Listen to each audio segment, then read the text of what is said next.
경제 전문가들과 함께하는 청소년 경제 체력 키우기 청경채 프로젝트 시간입니다. 오늘은 이 역사 속 인물들의 경제 활동을 통해서 우리가 배울 수 있는 지혜를 알아볼 텐데요. 조선 후기 대표 성리학자인 퇴계 이항 선생이 재테크에서도 고수였다는 사실 알고 계십니까? 조선시대 양반의 재테크 비법과 현대사회의 시사점, 이한 역사 커뮤니케이터와 이야기 나눠봅니다. 작가님 어서 오세요. 안녕하세요. 네, 흔히 우리가 교과서나 드라마에서 접한 조선시대 모습은 양반은 공부하고 또 백성들은 농사짓고 이러지 않습니까? 네. 그런데 이 양반이 적극적으로 부를 추구하는 모습 잘 상상이 되지 않는데 실제로 어땠습니까? 옛날 사람들도 그 돈을 벌려고 애썼다라고 말한다면 금방 와닿지는 않으실 겁니다. 근데 이런 이야기가 있죠. 옛날 양반들은 아예 돈 이야기를 하려고 하지 않았다. 그래서 직접 돈을 들고 다니지도 않았다. 그러다 보니 자본주의나 상업의 발달이 늦어졌다고요. 이게 아주 틀린 말은 아니지만 그렇다고 맞는 말도 아닙니다. 언제 어느 때든 사람들에게는 욕심이 있습니다. 입에 그냥 풀칠하고 아무거나 먹고 아무거나 입을 수도 있지만 언제나 그보다 더 나은 삶을 바라게 돼 있습니다. 이왕이면 맛있는 것 먹고 좋은 옷 입고 귀한 물건도 가지고 싶고 그걸 다른 사람들한테 자랑하고 싶죠.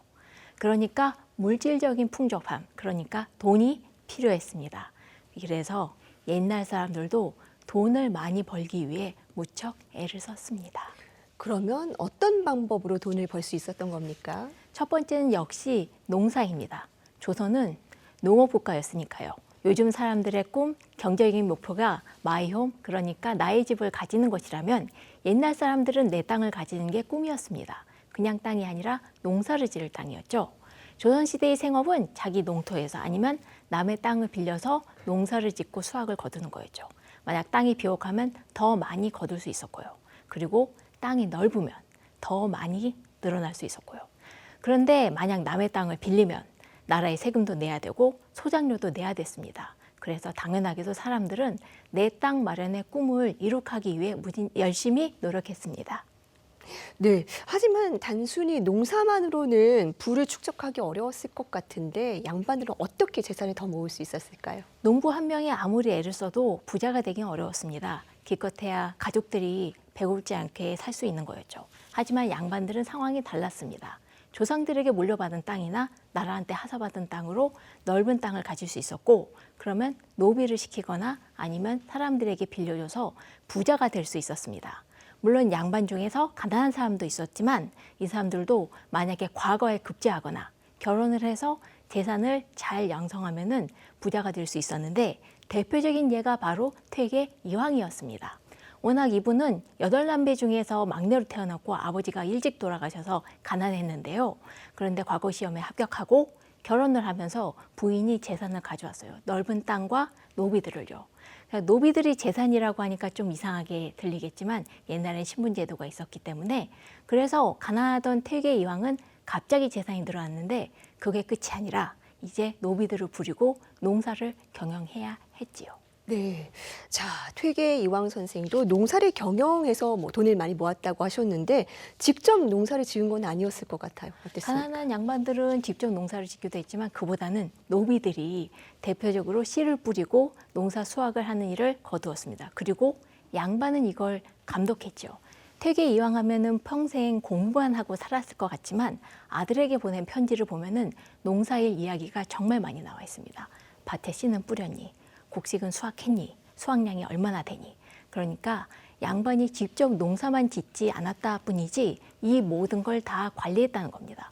이 당시 이황은 한양에 있었기 때문에 아들에게 대신 편지를 보낸 것이지만 만약에 본인이 그 안동에 있었으면 이 모든 관리를 본인이 했을 것이라는 것이죠.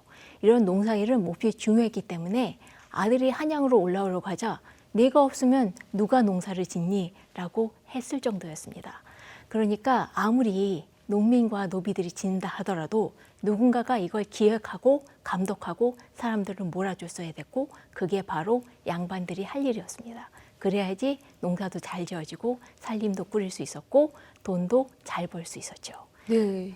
그리고 이게 결국 그 농사일이 잘 팔리는 물건들을 그 곡식을 거두고 그리고 이걸 시장에 내다 파는 것도 그 양반이 직접 하지 않았다 뿐이지 실제로 양반들이 돈을 가볍게 보지 않았다는 말입니다.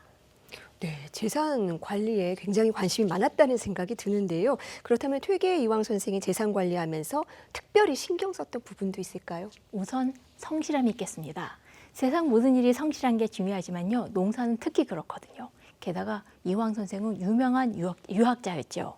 그래서 성리학 토론도 하고 도산서원도 응원하고 그다음에 제자들도 키웠습니다만 그러면서도 농사일에 정말로 열심히 했다는 것이죠. 또 하나는 계획된 소비입니다. 퇴계 이황이 가진 평은 당시 3만 평이 넘었다고 하고요.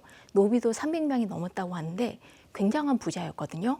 그럼에도 불구하고 그 가죽 옷을 아껴서 20년 동안이나 입었고 옷이 망가지자 그 시세를 따져서 가장 좋은 것을 싸고 좋은 것을 찾기 위해서 애를 썼습니다.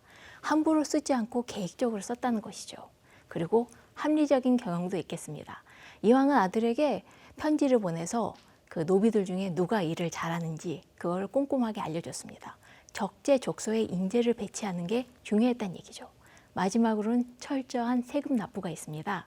퇴계 이황이 아들한테 편지 보내서 몇 날 며칠까지 세금 맞춰서 보내라라는 얘기가 있거든요. 여러모로 참 존경할 만한 분입니다. 네. 자, 그렇다면 결국 퇴계 이황도 경제관념이 굉장히 철저했던 인물이었다고 볼 수 있겠네요. 가장 경제적인 조선인이라고 하면 역시 이분인 것 같습니다. 경제관념도 투철하고 재산관리도 잘하고 그리고 가졌던 재산을 성실하게 관리했거든요. 사실 재산은 쓰면 쓸수록 줄어들지 늘진 않는데 퇴계 이황은 재산을 굉장히 많이 불렸고 그것뿐만이 아니라 이 가진 돈을 도산서원도 운영하고 제자들도 키우면서 영남 학파를 만들어내는데 크게 기여를 했거든요. 요즘 우리는 퇴계 이황을 성리학을 발전시킨 사람으로만 기억하는데 경제관념이 무척 투철하신 분이었습니다. 그렇다면 집회에 들어갈 인물을 정말로 잘 골랐다고 하겠죠. 오히려 퇴계 이황은 나는 살림을 잘 못하는 사람이다 라고 얘기를 했습니다만 전혀 그렇게 생각하지 않고요. 정말 존경스러운 분입니다. 네, 이 자신만의 학문을 이어나갈 수 있었던 배경에 이렇게 철저한 경제 감각이 또 있었네요. 또 그 안에 성실한 운영과 절제된 소비 그리고 사람을 알아보는 경영의 힘 같은 경제 기초가 있다는 점 또 우리에게 큰 교훈이 될 것 같습니다. 작가님 오늘 말씀 잘 들었습니다. 감사합니다. 감사합니다.